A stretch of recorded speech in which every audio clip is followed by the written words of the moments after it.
Governor కేవలం post office లాంటి వాళ్ళ? స్టేట్ లెజిస్లేచర్ తొందరపాటు చర్యగా ఏదైనా హేస్టీ లెజిస్లేషన్ చేస్తే దాన్ని చెక్ చేసే బాధ్యత గవర్నర్ కుద్ది కదా. దీనికి సంబంధించి కేంద్ర ప్రభుత్వం సుప్రీంకోర్టుకి ఒక నోట్ ఇచ్చిందన్నమాట. అసలు ఏం జరుగుతుందో ఒకసారి చూద్దాం. మనందరికి తెలుసు, తమిళనాడు ప్రభుత్వం సుప్రీంకోర్టుకి వెళ్ళింది. గవర్నర్ బిల్స్ పాస్ చేయట్లేదు. ఏదైతే తమిళనాడు అసెంబ్లీ పాస్ చేసిందో ఆ బిల్స్ ని గవర్నర్ సంతకం పెట్టట్లేదు. ఏదైతే ప్రెసిడెంట్ రిఫరెన్స్ పంపించారో అవి కూడా ప్రెసిడెంట్ పెండింగ్ పెట్టి కూర్చున్నారు. కొన్ని బిల్స్ అయితే 3 నుంచి 5 సంవత్సరాలు పెండింగ్ పెట్టి కూర్చున్నారని చెప్పి, దానికి సంబంధించి కొన్ని నెలల క్రితం సుప్రీంకోర్టు ఆర్టికల్ 142 స్పెషల్ పవర్స్ వాడి గవర్నర్ దగ్గర, ప్రెసిడెంట్ దగ్గర తమిళనాడు ప్రభుత్వానికి సంబంధించిన ఏ బిల్స్ అయితే పెండింగ్ లో ఉన్నాయో అవన్నీ డీమ్డ్ టు బి పాస్డ్ అని చెప్పింది.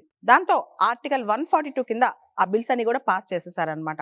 యాక్చువల్లీ ఆర్టికల్ 142 అనేది సంపూర్ణ న్యాయం కోసం, కంప్లీట్ జస్టిస్ కోసం సుప్రీంకోర్టు ప్రత్యేకమైన ఆర్డర్స్ జారీ చేయొచ్చు. అయితే గవర్నర్ దగ్గర, ప్రెసిడెంట్ దగ్గర పెండింగ్ ఉన్న బిల్స్ ని ఆర్టికల్ 142 వాడి పాస్ చేయొచ్చా? ఇదే పెద్ద ప్రశ్న. మొత్తం మన రాజ్యాంగ చరిత్రలో ఇదే ఫస్ట్ టైం అనమాట అలా జరిగింది. అయితే ఆ తర్వాత మన ప్రెసిడెంట్, భారత రాష్ట్రపతి సుప్రీంకోర్టుని అడ్వైజ్ అడిగింది ఆర్టికల్ 143 కింద.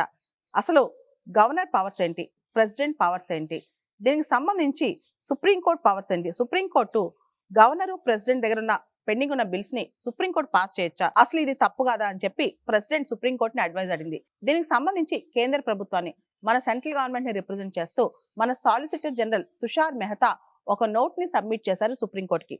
దానిలో ఒక మాట అన్నారు, అసలు రాష్ట్రాల్లో ఉన్న గవర్నర్స్ ఫారినర్సా, ఏలియన్సా, వాళ్ళు బయట వాళ్ళకి సుప్రీంకోర్టు టైం లైన్ పెట్టడం ఏంటి? 3 నెలల లోపల బిల్స్ సంతకం పెట్టాలని చెప్పి సుప్రీంకోర్టు టైం లైన్ పెట్టడం ఏంటి? అదేవిధంగా ఆర్టికల్ 163లో గవర్నర్కి విచక్షణ అధికారం ఉంది. విచక్షణ అధికారం అంటే పోస్ట్ మాస్టర్ పనే, ఒక పోస్ట్ ఆఫీస్ పనే.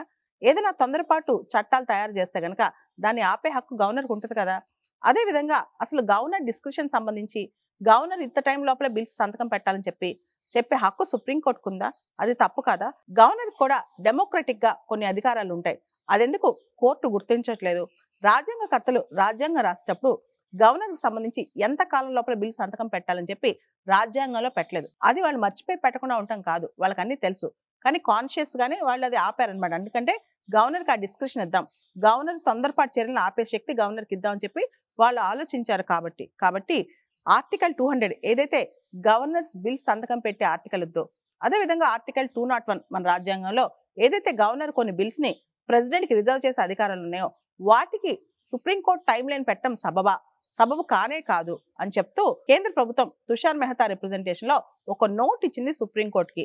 ఏదైతే ఆర్టికల్ 143 కింద గవర్నర్ అధికారాలు, ప్రెసిడెంట్ అధికారాలు, వాళ్ళ అధికారాల్లో సుప్రీంకోర్టు చొరబాటు చేసుకోవచ్చు అనే ప్రశ్నలో ఇప్పుడు చర్చ జరుగుతుంది సుప్రీంకోర్టులో. దానికి సంబంధించి సెంట్రల్ గవర్నమెంట్ తన వాదన వినిపించింది అనమాట. సుప్రీంకోర్టు మన రాజ్యాంగంలో గవర్నర్స్ ఎవరైతే ఉన్నారో అది గ్యూబర్నటోరియల్ పోస్ట్, వాళ్ళని బయట వాళ్ళను ఫారినర్స్ గా ట్రీట్ చేసినట్టు చేయకూడదు. వాళ్ళకి డెడ్ లైన్స్, టైం లైన్స్ పెట్టకూడదు. దాంతోపాటు వాళ్ళ యొక్క విచక్షణకి సంబంధించి వాళ్ళ విచక్షణకి గౌరవం ఇవ్వాలి అని చెప్పి తుషార్ మెహతా చెప్పడం జరిగింది సుప్రీంకోర్టుకి. దాంతోపాటు ఆర్టికల్ 200, ఆర్టికల్ 201 ఏదైతే గవర్నరు, ప్రెసిడెంట్ అధికారాలు ఉన్నాయో బిల్ సంతకం పెట్టే విషయంలో దానికి సుప్రీంకోర్టు టైం లిమిట్ పెట్టడం ఏంటి? మన రాజ్యాంగకర్తలు ఆర్టికల్ 200, 201 డ్రాఫ్ట్ చేసేటప్పుడు డెలిబరేట్ గానే, అంటే వాళ్ళకి తెలుసు, కాన్షియస్ గా వాటికి టైం లిమిట్ పెట్టలేదు అనమాట. ఎందుకంటే గవర్నర్ కి అధికారాలు ఉండాలి, ప్రెసిడెంట్ కి అధికారాలు ఉండాలి కాబట్టి. అయితే సుప్రీంకోర్టు రీసెంట్ గా తమిళనాడు ప్రభుత్వానికి సంబంధించిన కేసులో ఇవన్నీ పక్కన పెట్టేసేసి ఏదైతే బిల్స్ పెండింగ్ లో ఉన్నాయో వాటికి సంబంధించి గవర్నర్ కి, ప్రెసిడెంట్ కి సంబంధం లేకుండా ఆర్టికల్ 142 కింద అన్ని పాస్ చేయించింది. ఇది ఎంతవరకు రైట్ అనే దాని మీద ఇప్పుడు ఆల్రెడీ దీనిపైన భారత రాష్ట్రపతి 14 ప్రశ్నలు సుప్రీంకోర్టుని అడిగారు అడ్వైజ్ ఇవ్వమని చెప్పి.